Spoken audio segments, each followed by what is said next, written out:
tolong dong Pak Prabowo, apa nggak mau di reshuffle juga kementerian yang satu ini? Karena udah jelas banget loh, dalam berapa bulan aja kebijakan-kebijakannya, gebrakannya itu nyusahin masyarakat sampai ada yang kehilangan nyawa. Gebrakan-gebrakan dari Kementerian SDM di tahun ini. Dan dari banyak komen yang ditulis oleh teman-teman semua, Menteri dari Kementerian SDM, Bapak Bahlil, ini salah satu yang paling banyak disebut oleh teman-teman, dan teman-teman kayak udah pada muak banget lah sama ini.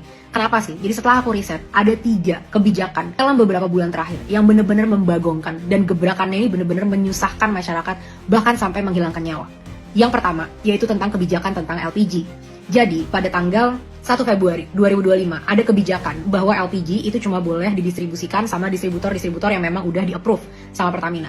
Yang terjadi adalah akhirnya muncul beberapa banyak kelangkaan dari LPG 3 kg yang sampai ada korban jiwa. Seorang 62 tahun meninggal karena kecapean saat sedang ngantri LPG. Ini udah sampai makan korban jiwa. Dan hasilnya apa? Kebijakan ini diperbaiki dan akhirnya bisa tuh lewat My Pertamina kita bisa apply gitu ya. Jadi bagian dari subpangkalan. Kenapa sih harus ada korban jiwa dulu baru kebijakannya dipikir ulang? Kenapa nggak dipikir dari awal? Ini dampaknya bisa apa kalau kelangkaan dan masyarakat butuh banget ini, dan itu jadi bahan pertimbangan untuk dilakukan atau enggak.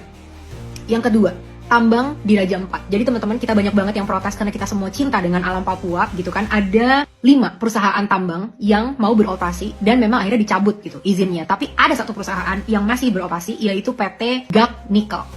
Nah, pada 10 Juni 2025, si kepalanya ini berkata lagi bahwa nggak apa-apa kok GAC Nickel untuk tetap beroperasi karena ini masih sesuai dengan peraturan dan masih sesuai dengan AMDAL. Padahal menurut Undang-Undang Nomor 1 Tahun 2014, itu kita dilarang melakukan pertambangan di pulau yang lebih kecil dari 2000 km persegi. Padahal pulau tempat GAC beroperasi itu cuma luasnya 60 km. Jadi harusnya menyalahi peraturan itu.